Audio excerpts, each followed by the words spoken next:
Hello, this is Jeff from Finborn Heavy Machinery. Today, we would like to introduce you XCMG XE135 series.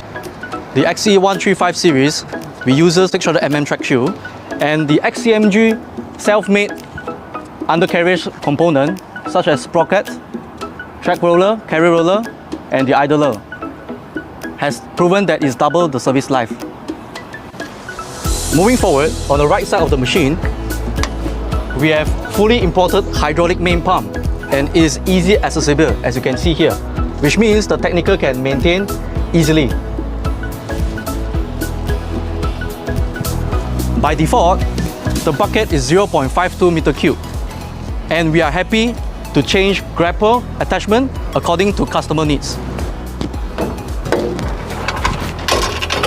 The XE135 series shares the same engine, Isuzu BB-4BG turbo. Moving forward, let's have a look at the interior cabins. The cabin is spacious, the seat is comfortable, and have a look at the control system here. The microcomputer here is to juggle between optimum efficiency and fuel economy.